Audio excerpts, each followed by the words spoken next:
And the story that we will tell today is that of someone that is dear to the heart of the Haitian people.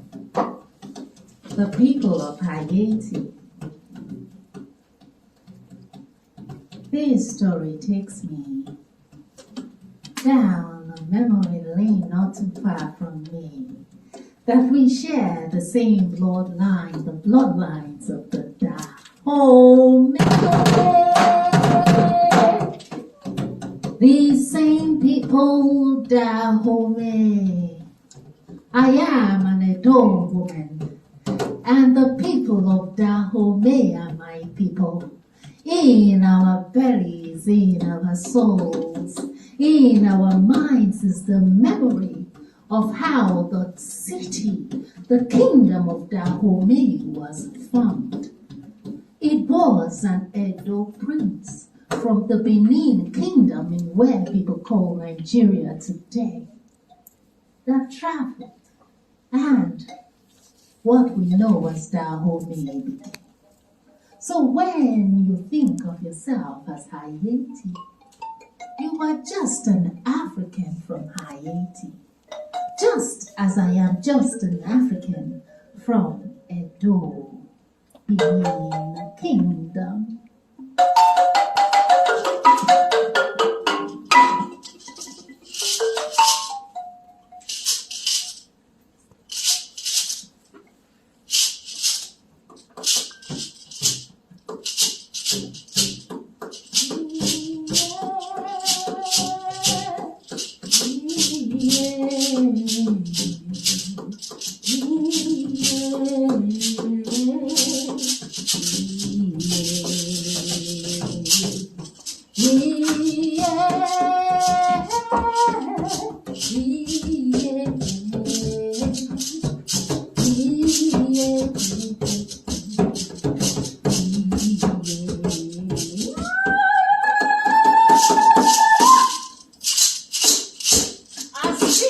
No order than the one they call Toya.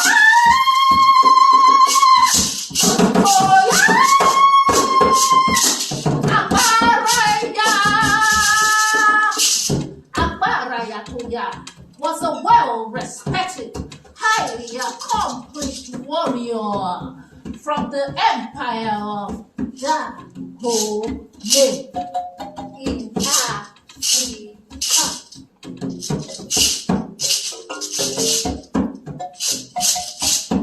She had reached the military position of Gaul, the position of general in the all-female army under the then king of Dahomey, Dada Tegusu, whose personal security she assured.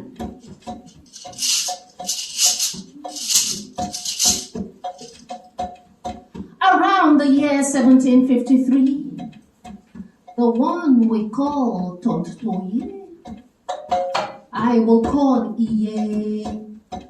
For when we sing Iye, what we call is mother. We call her mother. For you see, in our culture, no matter who you are as a woman, the accolade of mother is the honor that you must achieve, whether it's the children from your womb or whether it's the children that honor you to call you mother.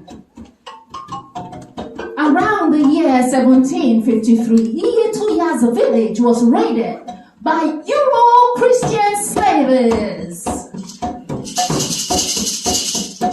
These are the same slavers my grandmother told me of the stories told by her father and her father before him, that they kidnapped the children and forced them to learn the ways of others that was not ours.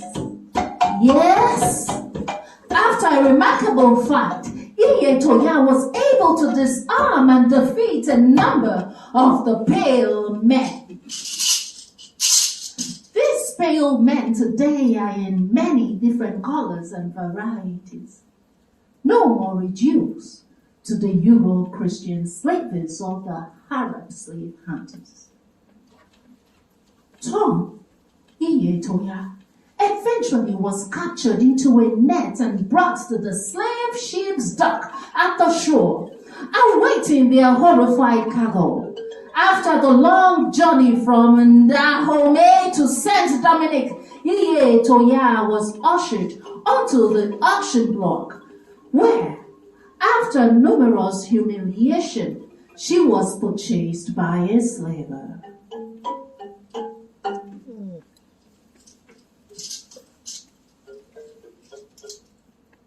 Soon after arriving on the slaver's plantation, Iyetoya escaped and headed straight to the mountains.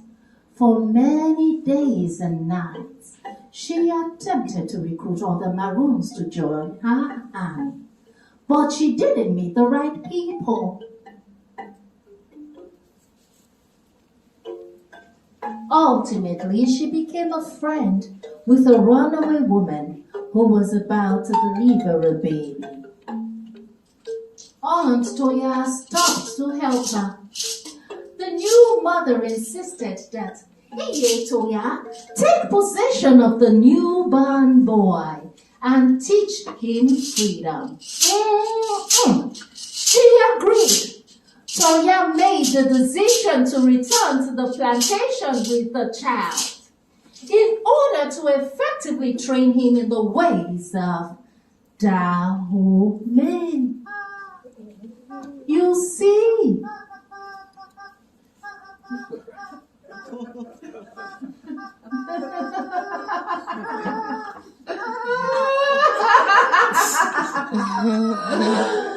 and Aunt Toya trained the child until it no longer became a child or a baby.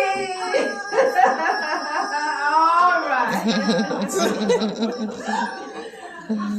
Now you see, we just asked a question, where are we from Haiti from? This was only the 1800s where we know our roots. And that root is still alive and it's still well. And look at it here.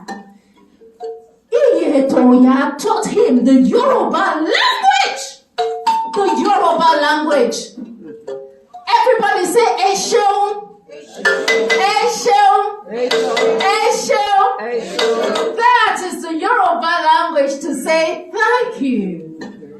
You see, once we know our ancestors, earlier today we call on our ancestors. How many of you called on Iye Abarayatoya? How many of you called on the ancestors that because of them you're here today? It's not a pale skin.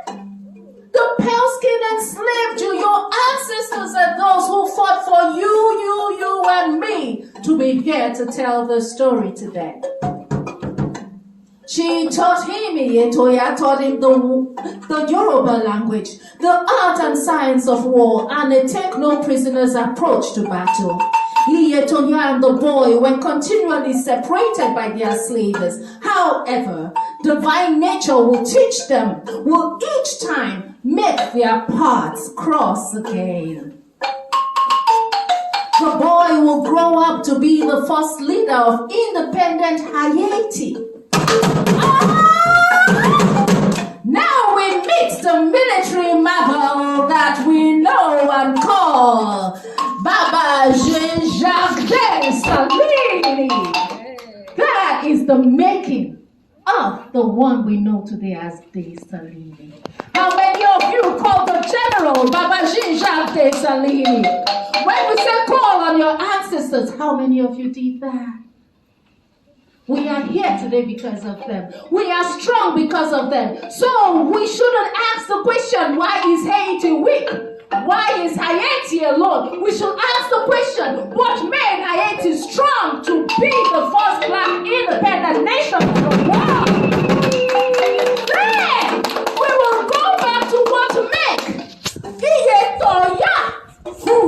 was, to what made Baba Jean de Salene who he was.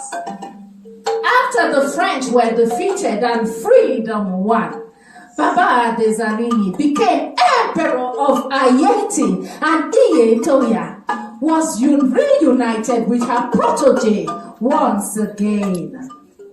The reunion was short-lived as Iyetoya fell terminally ill.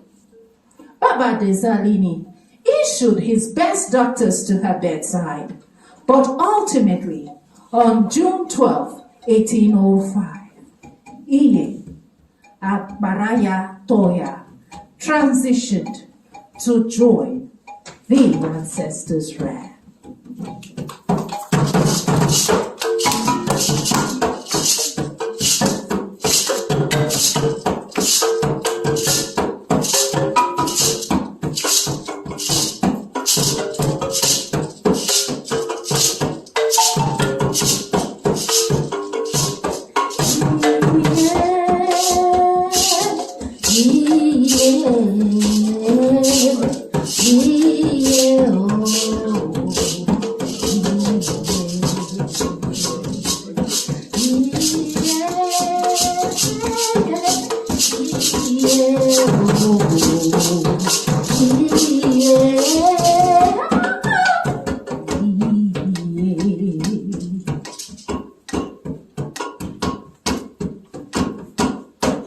Those are the names that you should be called every single day. And as Baba Emperor Jacques mobilized his military to offer to Iye Aparaya Toya the simplest and most dignified state funeral in the history of the Black Empire that we know today as Haiti.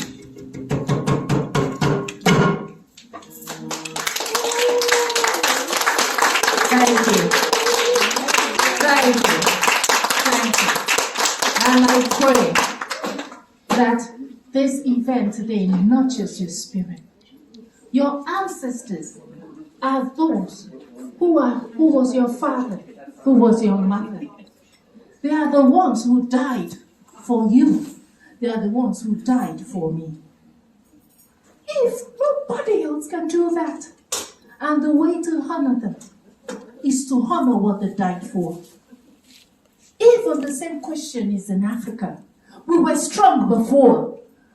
For some reason, that is where our question should be guiding us to. What made us strong when we were strong? And for this I say, Merci Opli, Douaou, Obeha, Merci, and